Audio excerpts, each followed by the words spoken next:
This program is brought to you by thepodcastfactory.com.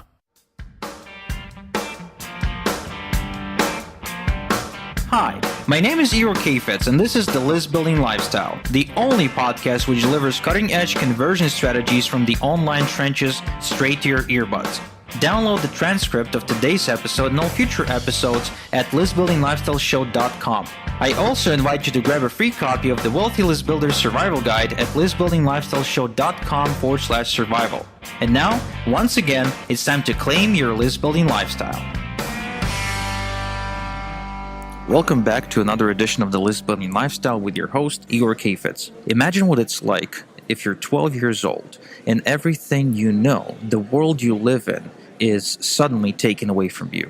You see, just before I turned 12, my family packed their suitcases, put me on a bus, then put me on a plane, and then 5 hours later or so, I'm in a cab driving to the hometown where I live today to start a brand new life from a clean slate. I don't know the language, I don't have any friends, I have no clue what's going on or why we moved, and that's pretty much how life is at that point. Now, it was a really scary transition for me because I wasn't even sure that I will be accepted. I was really missing my friends, and the last memory I have of Ukraine is when the bus was leaving our neighborhood and all the kids, since, they didn't see too many, really advanced, technology advanced buses at the time, when everybody was kind of running after the bus and waving their hand, and I was kind of looking at them and knowing that this is the last time I'll ever see them. Having to start all over in a brand new society. When I went to school and I realized that I don't know the language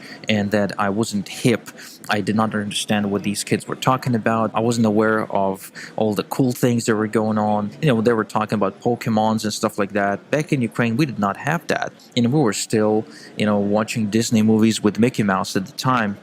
And I realized I was so behind that I didn't even think I'll make any friends whatsoever. And for the first year, that's exactly what happened. I was only hanging out with the Russian kids because we had something in common, to talk about. But even then, they were so Israelis, because they grew up in Israel and I didn't, that I still felt this insane gap in the acceptance. I was constantly trying, seeking approval, and didn't really have too many friends or too many acquaintances that I felt were strong enough for me to really say, okay, that's my new best friend. Now, at the same time, there was another kid that immigrated right with us, pretty much in the same month.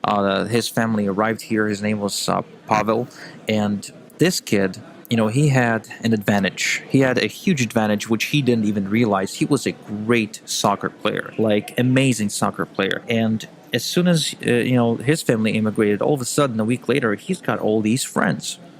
And I didn't understand it. How come he's got friends and I don't? How come he's accepted and I'm still seeking approval? How come, people call him to come out, other kids just, want to hang out with him, and nobody wanted to hang out with me. And looking back on it right now, having this understanding of human psychology and social dynamics, I realized that Pavel had something going on for him, which is his superpower, the soccer, right? He was a great soccer player, and naturally other kids gave him the approval and put him on a pedestal simply because he was superior to them in some way, in this really vivid, obvious way. So now, looking back on the beginning of my internet marketing, quote-unquote, career, right, on my way, as I was kind of making my way up the ladder, wanting to be on that pedestal, on the marketing pedestal, I realize now that a big reason why for the first couple of years nothing really happened, even when I was copying the gurus to a T, I was literally copy-pasting everything the gurus were doing, even to a point of even saying the exact same things in my videos, saying the exact same things in my emails, but nothing would work. And that is, in a big way, not the only way, but in a big way, it had to do with the fact that I did not have any visible and obvious superpower that I could pretty much fall back on at any time. And when I realized that Frank Kern had the list building or email marketing superpower, that Dan Kennedy was the renegade millionaire that breaks paradigms, that Jeff Walker, he was the launch formula guy, that Mike Filsaime was the software guy, that Eben Pagan was the high level hiring and firing people guy, that Dan Sullivan was the strategic guy, and so on and so forth. I realized that everybody was a guy, right? And so I ended up realizing that I needed to become a guy as well. I needed superpower. I needed something to be known for, something that people would recognize me for and say, oh, Igor, well, he's that guy. He's the X guy. And so eventually, as you know, I became the solo guy. But on my way to becoming the solo guy, I attempted becoming many different things. The WordPress guy, the blogging guy, and a few other methods that didn't work for me personally, but I was proactively looking for my superpower, and the moment I developed it, things got so much easier because I could always fall back on the superpower, and automatically, by being known for this one thing, I've now had people give me approval without me even seeking it because I was an expert at something.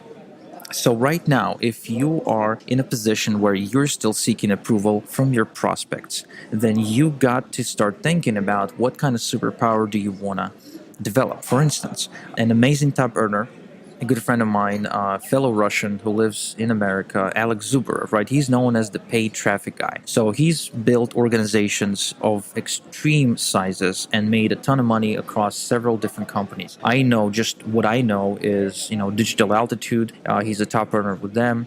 Empower Network, he made a killing with them, and a bunch of others. So he's known as the traffic guy, the top producing media buyer guy. He's basically somebody who is known for his ability to buy advertising and convert the advertising into signups and recruiting people from the paid advertising. That's his thing. Now, at the same time, another friend of mine, Lori Petrosino, who is also an amazing recruiter, she is known for her ability to recruit people on Facebook, and not with Facebook ads. She's known for her ability to recruit people through Facebook connection and communication. That's what she's doing. Like, she doesn't even spend money on paid advertising, or at least not as much as most people think. She's mostly recruiting people for free by networking with them. Same thing for a good friend of mine, Pam Peebles. I used to work with her a couple of years back, and Pam, that's exactly what she's done too. Just like Lori, she just recruited people off of Facebook, and she's been known for that. Same thing for a friend of mine, Chiara Frenchica, who's also a top earner with Digital Altitude. She's known for her Facebook presence as well, but she's also good on webinars too. Like, that's not a superpower of hers that most people aren't really aware of, that, she's really good on webinars and she's doing them actively, etc. So here's my point.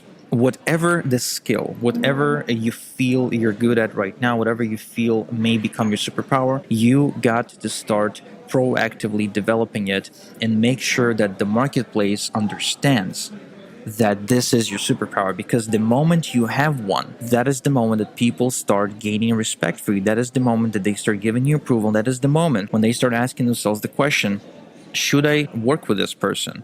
Because they seem like they know their stuff when it comes to X. So whatever that superpower may be for you, it could be list building, it could be copywriting, it could be email marketing, like it is for my good friend Ben Settle, as well as myself. It could be podcasting, like it is with my co-host, producer Jonathan.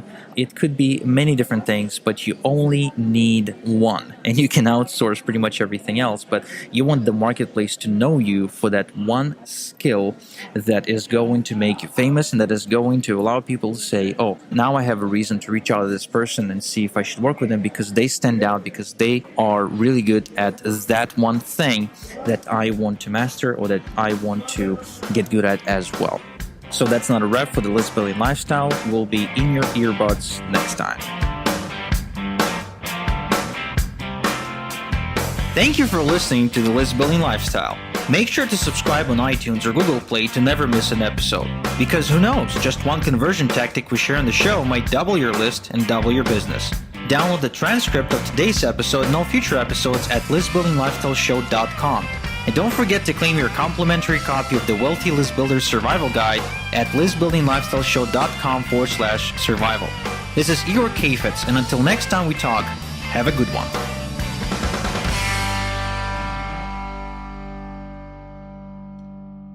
This is the podcastfactory.com.